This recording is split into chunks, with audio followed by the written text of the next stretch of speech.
start, you start with that assumption, and you know, if you start with the assumption, which is what methodological naturalism does, if you start with the assumption that nature is all there is, you will produce an explanation that comes out of nature. And if it's a bad explanation, go back to your assumption. You won't work beyond that assumption. Do you have any general comment on the proposed changes that are contained in the minority report? I think you'll have a group of students who will be much more aware. They'll have a better understanding of evolution. They will not accept it unthinking. Those who accept it will have accepted it in light of the criticisms. So they will be stronger because of that. Those who doubt it will know why they doubt it, rather than simply having been told to doubt it. And I think this is a subject where being sure may not be the best thing you want. You may want people who don't know the answer, because that may be the better place. Not if you don't know something, and you know you don't know something, you're better off than if you don't know it and you think you know it. So I think you'll have a better educated population. The evolutionists don't ask these questions, because if you know that,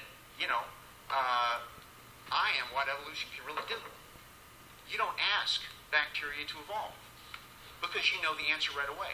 And so it's only when you step out of that paradigm and you say, well, maybe it doesn't have all the answers, that you even ask the question. And so that's why I think the skepticism of evolution is good for science. Evolution needs an opposing theory, because it'll just sit on its haunches and spin just so stories that everybody's happy with. And so that's why if you have someone from the outside saying it ain't necessarily so, and let's do some experiments where other people are happy just with just so stories, you are helping science.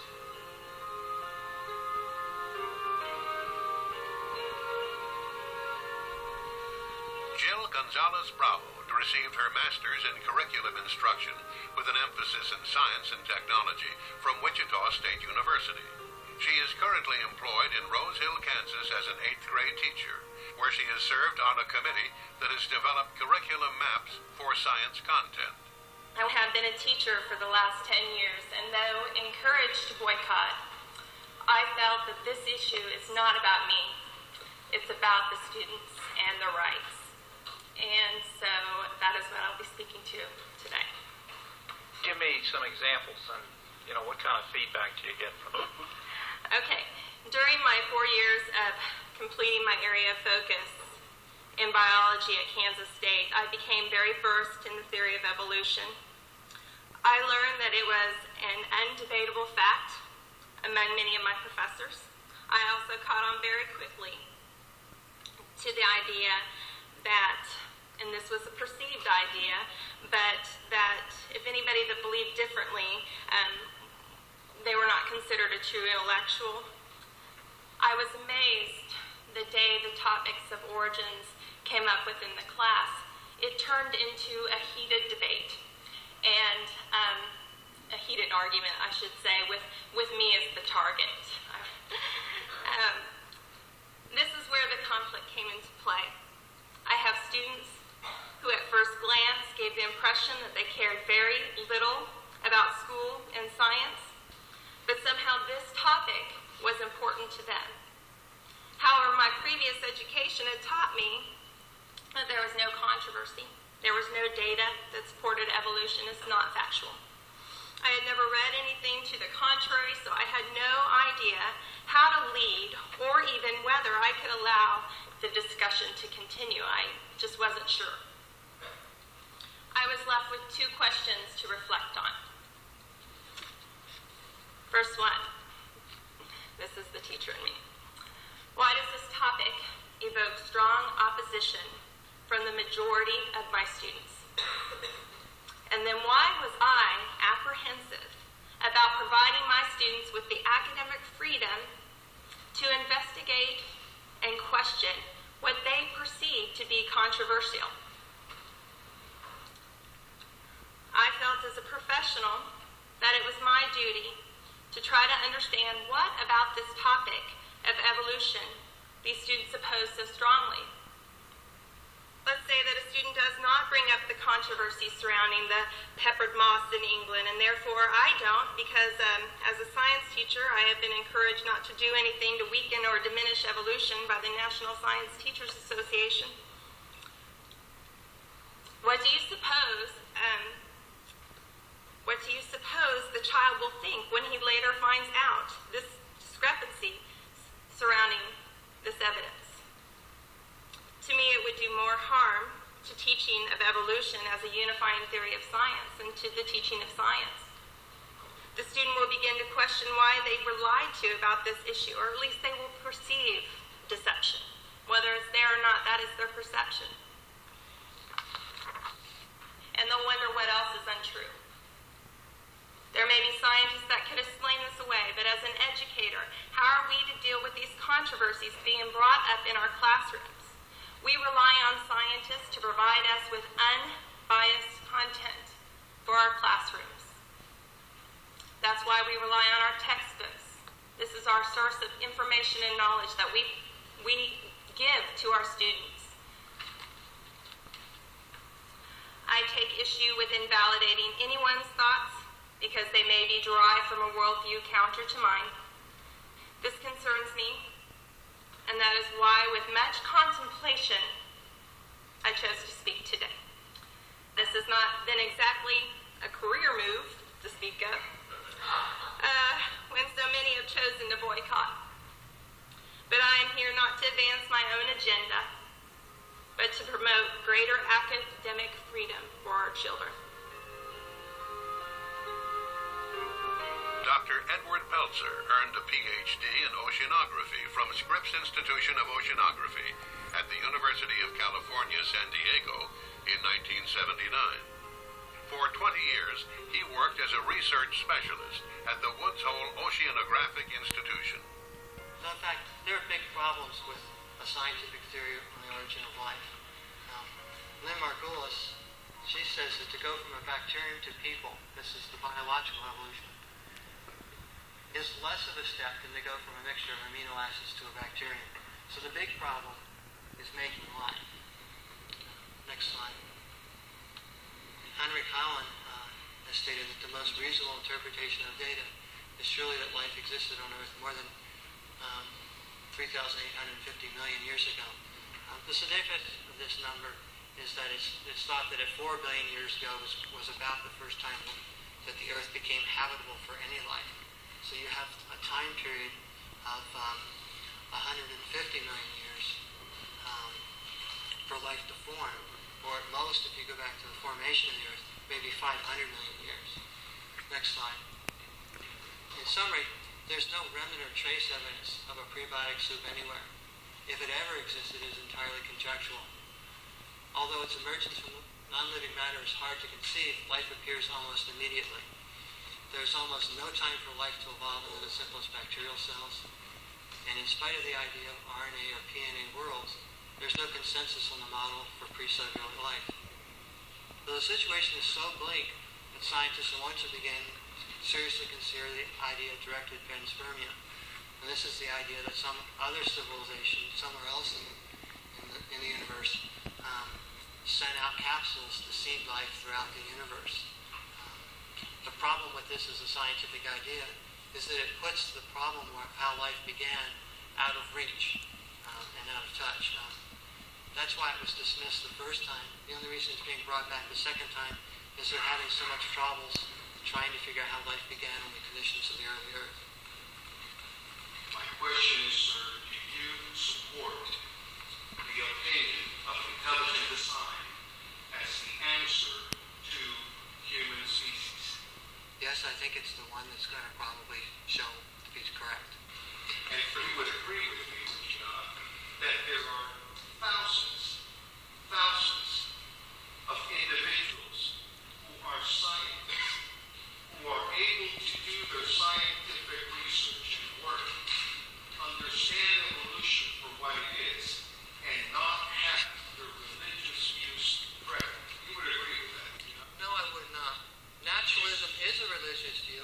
people that are basing their interpretation of science and their doing of science on it are in fact practicing their religion.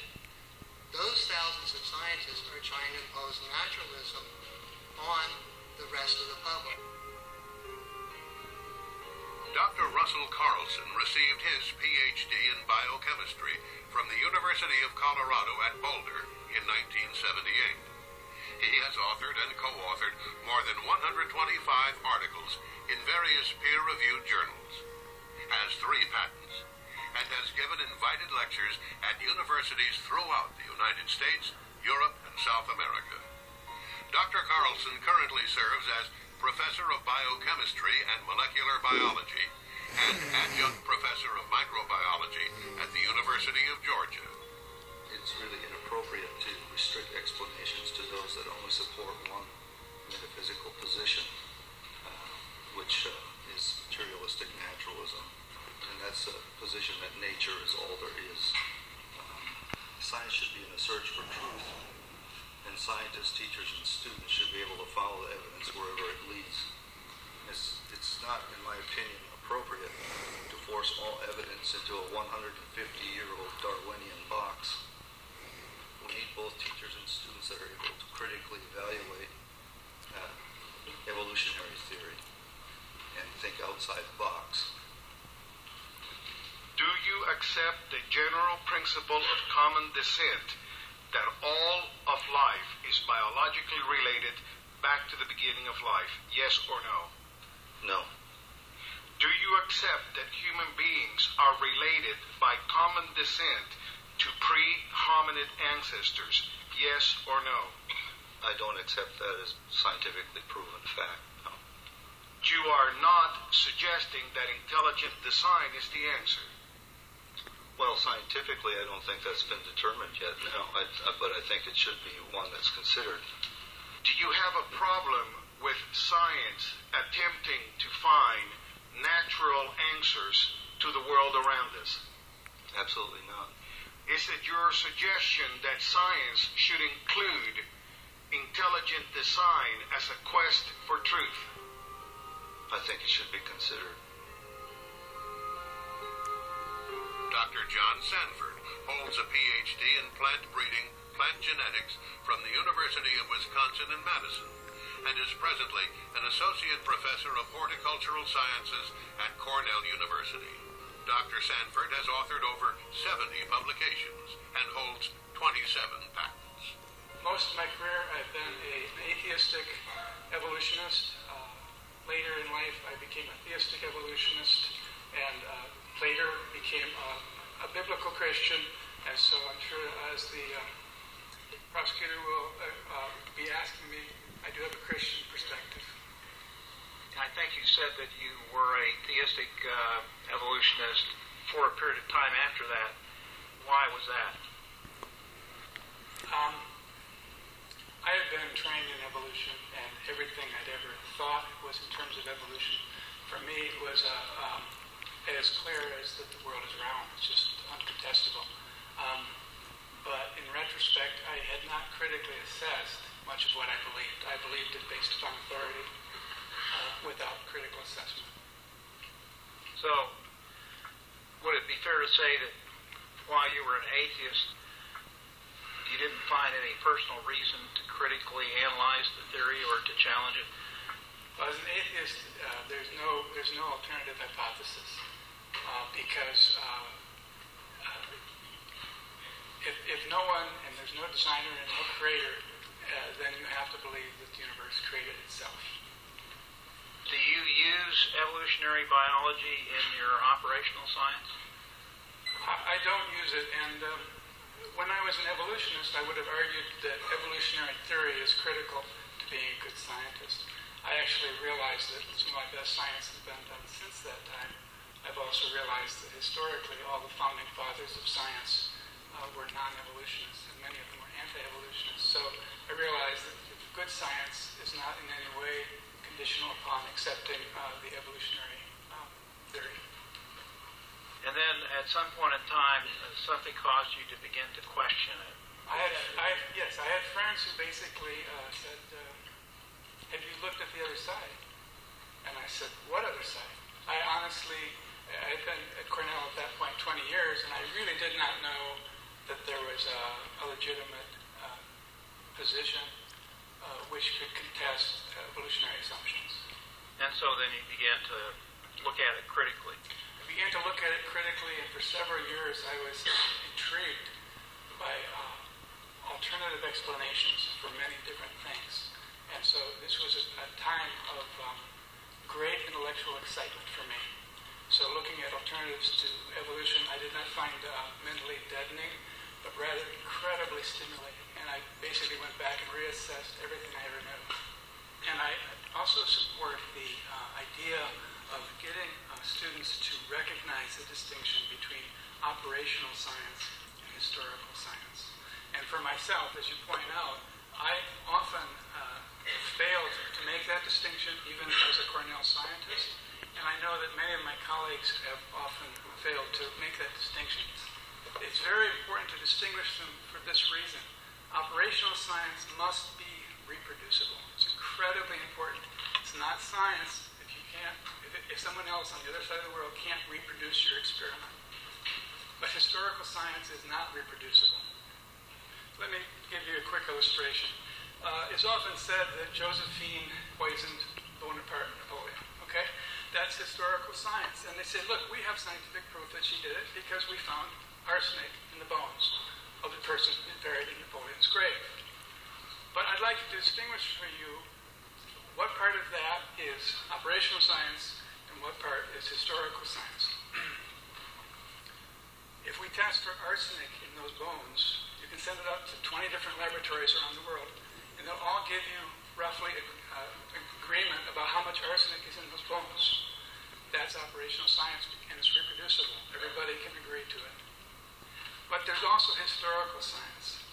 Given the importance and political intrigue associated with Napoleon, was it Napoleon buried in Napoleon's grave? That's an inference.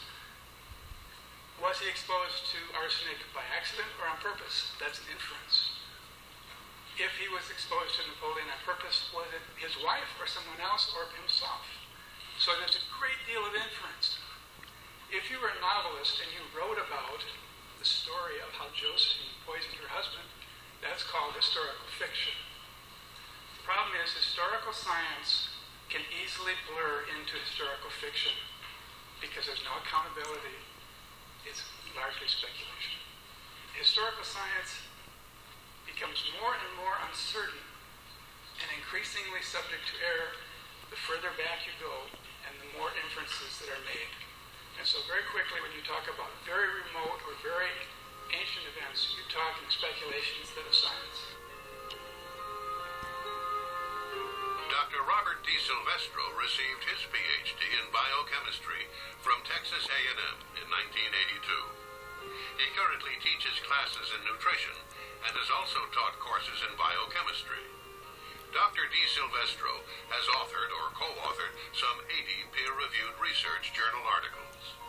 One of the things I do now to a large extent is try to design pharmaceutical and nutraceutical interventions that affect biological processes for a desired purpose. So I think I bring a little bit of a different perspective to this whole issue because I'm actually trying to change biological systems by design, and I think that gives me a perspective on how hard it is to get what you want without getting a lot of side effects. And I find it hard to believe that even with me knowing a little bit about life processes and how hard it is for me to get what I want without getting bad consequences, that random processes could do a better job than all of us PhDs can do. This is the popular statement that nothing in biology makes sense in light of evolution. I challenge anyone to tell me any single area of biomedical research that one couldn't do if they didn't accept Darwin's current ideas. I'm waiting to hear it. I can't think of a single one, and that question's been asked to some people, and they can't give me an answer either. So in my work, what I work on could be interpreted in light of some evolutionary theories, but it's not required that I hold a particular theory in order to do my work. I could believe in Darwin, I could believe in punctuated equilibrium, I could believe in intelligent design, and I pretty much do the work more or less the same way. I know people are saying, well, you can't bring religious prejudice to the table. Well, if I'm not mistaken, Newton, who's one of the greatest scientists of all time, started with the premise of God designed the universe, so it was his job to figure out a little bit about what God did. In reality, there are a handful of people that have really gone through the Darwinian ideas that have come to the conclusion that they make compelling sense. There are a few, like myself, who question those ideas and have come to the conclusion that they make compelling nonsense. But the overwhelming majority of scientists have never even thought about the question. My own case, I was an undergrad in biochemistry. I changed some of my spiritual beliefs during college, but I thought the whole idea of evolution was pretty irrelevant. My feeling was, well, let's get through that pretty quickly so I go on to the areas that are really important that I'm going to use in my job. And I really didn't care about the issue. And it really wasn't until I was in grad school when I saw that there was this double standard, that my research and almost every other research I knew of was subject to certain kinds of scrutiny. And when it came to origins issues, origin of life, origin of species, that these researchers seemed to get a pass on the kind of scrutiny that my research and pretty much every other person's research was subject to. So that was really what got me interested. But I think the overwhelming majority of scientists, of life scientists, have not really considered the area very critically. Most of us are too busy trying to design drugs, study agriculture, examine ecosystems, do whatever we do for our job, and we more or less take the word of what we were taught, that Darwin's ideas are very solid because that's what we were told, and we're busy doing other things now.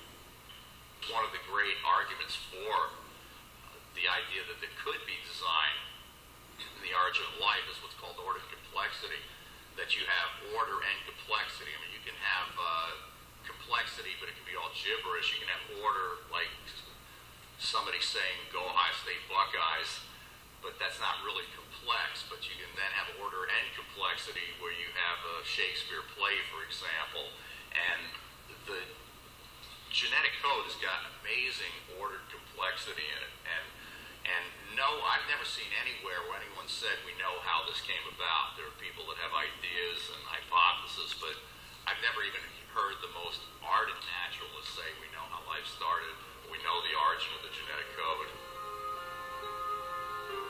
Dr. Daniel Eli holds a PhD in physiology from the University of Southern California School of Medicine. He has received the University Teacher of the Year, College Researcher of the Year, Distinguished Research Award, Outstanding Faculty Award, as well as a long list of other prestigious honors. Since 1976, he has been Professor of Biology at the University of Akron in Ohio. I was raised in biology and chemistry with regards to evolution. I never questioned evolution. It was in the textbook. I was taught that. I went through biology. Evolution was it. I just never questioned it. It never came up. Until later in my life, I started getting questions about it, and my research started bringing up some red flags that I just personally was interested in. So if we could have the first slide. One of the things that's very unique about the Y chromosome is it does determine male sex in mammals, but it doesn't have any kind of a pairing mechanism. In other words, there's no mechanism that it lines up with. All of the other chromosomes line up. Even the X chromosomes line up with each other with an X in the female. But in the male, you've got this Y kind of by itself in terms of being able to repair itself. It doesn't correct itself nearly like the other chromosomes do. And so if any of the chromosomes, it has the most mutations. It has additions, things that have been added to it. It has deletions, things that have been taken out of it. It has inversions. It has repeat units. And so because it's so different, it's been used then to track male lineages. And so they actually used the Y chromosome to go back in time and look at Adam, or look at whoever the first male human was in time. And it's a good marker because it has lots of differences on it. The sex-determining gene is, for the male, is also on this Y chromosome. The name of it is SRY. It's in mouse, rat, man, for comparison purposes. It still functions the same for sex determination. But through our manipulation of a rat model looking at blood pressure, we have found there are 6 copies of this gene, which is kind of unusual. 6 copies on this Y chromosome. Next slide. Again, this is just to show you that there's some real science behind this. I don't expect everyone here to understand this, but over here are the copies. So SRY 1, 2, 3, and several variants of the third one. And what this is just looking at specific DNA sequences and where they're located. We've put section numbers for these so anybody can go into a website at GenBank and find these and look at what the differences are. So we have differences in 6 copies of a sex-determining gene. Does this mean that this rat is super rat? Is this rat really a super male? Or what's happening here? So next slide, we'll show you something quite interesting, that if we look at this SRY protein, the actual product that the DNA makes, it's more like human than the mouse. And if we look at the normal ancestor, we find that mouse and rat diverted. They had a common ancestor, but they diverted. So a mouse and rat are quite different. Physiology is different. A lot of different things about a mouse and a rat, not just size. But they should be quite related. They should be equidistant from human, and they aren't. If we look at the amino acid differences, mouse to human has 4 out of the 6 amino acids in the gene we're looking at as different. Rat to human has only 1 of 6 amino acids different. It seems to be much, much closer. Again, it doesn't make sense if we're just following standard protocol on evolution, how this can happen. And of course, you can make arguments for this. You can make a hypothesis and argue from an evolutionary standpoint, macroevolution, this could happen. You can make it just so story that it could happen. But you could also say, no, it didn't happen. And you could look at design, say that's a hypothesis you want to look at. How was this designed? Why was it designed? Why, if we have millions and millions of years with a Y chromosome that can't really repair itself very well, you know what evolution predicts? That the Y chromosome is going to disappear because it doesn't repair itself like it should. I'd call that de-evolution. We're going to lose the Y chromosome, guess what happens? School's out. I used to go around the university to honors colloquium and teach my hypertension, high blood pressure research, and they would ask me to come over and give that talk. Well, 2 years ago, I gave a talk on intelligent design and evolution, comparing and contrasting. And now they don't ask me for my hypertension research. That hurts. They want me to go out and talk about evolution and intelligent design. And I just got a call the day before I came here, totally unsolicited, by one of the honors instructors. And she said, this summer, can you do that same lecture? And I said, the hypertension one?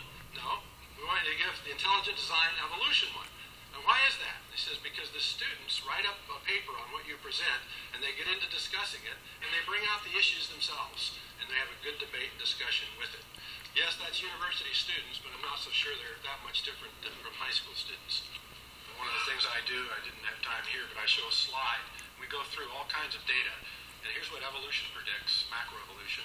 Here's what design would predict. And then let the students come up with the predictions. You can make those predictions, you can test them, you can see what the data shows, and then you make a decision. And the students come up with their decision. If they're not influenced by the teacher doesn't take a stand either way. Roger DeHart has taught biology at the high school level for 28 years. Mr. DeHart taught intelligent design for 10 years without receiving any complaints. After a complaint was filed, he was not only forbidden from teaching intelligent design, but was forbidden from teaching any criticisms of Darwinism.